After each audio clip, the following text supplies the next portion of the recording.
Hello friends, welcome to my channel. இன்றைக்கி இந்த வீடியோவில் நம்ம என்ன பார்க்க போகிறோம் அப்படின்னா, காலிஃப்ளவர் வச்சு கொஞ்சம் வித்தியாசமான ஒரு ஸ்நாக்ஸ் ரெசிபி தான் பார்க்க போகிறோம். அது என்ன அப்படின்னு பார்த்தீங்கன்னா, காலிஃப்ளவர் பக்கோடா தான் பார்க்க போகிறோம்.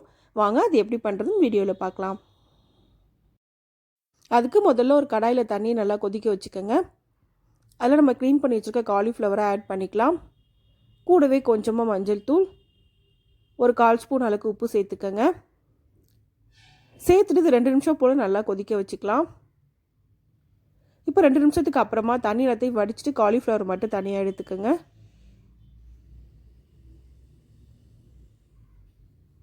இப்போ எல்லா காலிஃப்ளவர் எடுத்தாச்சு. நம்ம காலிஃப்ளவர் ரெடி ஆயிடுச்சு. அடுத்து ஒரு பவுலில் நீல வாக்கில் கட் பண்ண 2 பெரிய வெங்காயம் நான் ஆட் பண்ணுறேன்.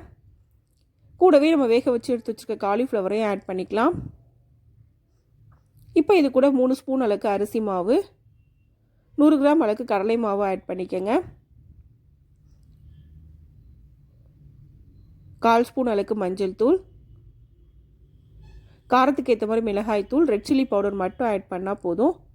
1 ஸ்பூன் அளவுக்கு சீரகம், 1/4 ஸ்பூன் அளவுக்கு பெருங்காயத்தூள், கொஞ்சமாக கருவேப்பிலை சேர்த்துக்கோங்க. இப்போ இது கூட கொஞ்சமாக தண்ணி தெளிச்சிக்கலாம்.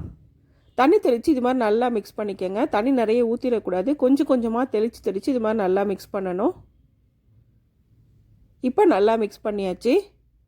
இந்த அளவுக்கு நல்லா மிக்ஸ் பண்ணால் போதும்.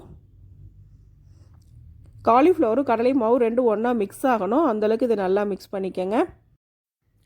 இப்போ இதை சூடான ஆயிலில் கொஞ்சம் கொஞ்சமாக பக்கோடா மாதிரி போட்டுக்கோங்க. அடுப்பு மீடியம் ஃப்ளேமில் வச்சு பொறுமையாக இதை வேக வைக்கணும். ஹையில் வச்சா உடனே கலர் சேஞ்ச் ஆயிரும். ஆனால் பக்கோடா மாதிரி நமக்கு நல்லா கிடைக்காது. இப்போ ஒரு சைடு வெந்ததுக்கப்புறமா அடுத்த பக்கம் திருப்பி போட்டுக்கலாம்.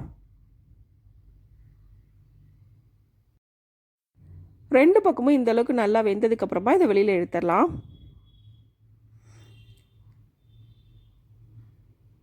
இதே மாதிரியே பேலன்ஸ் இருக்க எல்லாத்தையும் போட்டு எடுத்துக்கோங்க. இப்போ நமக்கு காலிஃப்ளவர் பக்கோடா ரெடி ஆயிடுச்சு. இது நீங்கள் சாதத்துக்கு கூட சைட் டிஷ்ஷாகவும் யூஸ் பண்ணலாம், ஸ்நாக்ஸாகவும் யூஸ் பண்ணிக்கலாம். டேஸ்ட்டும் ரொம்பவே நல்லாயிருக்கும். இந்த ரெசிபி இதே மெத்தடில் நீங்களும் செஞ்சு பாருங்கள். இந்த வீடியோ உங்களுக்கு பிடிச்சிருந்தா லைக் பண்ணுங்கள், ஷேர் பண்ணுங்கள், கமெண்ட் பண்ணுங்கள். மறக்காமல் சேனலை சப்ஸ்கிரைப் பண்ணுங்கள். தேங்க்ஸ் ஃபார் வாட்சிங்.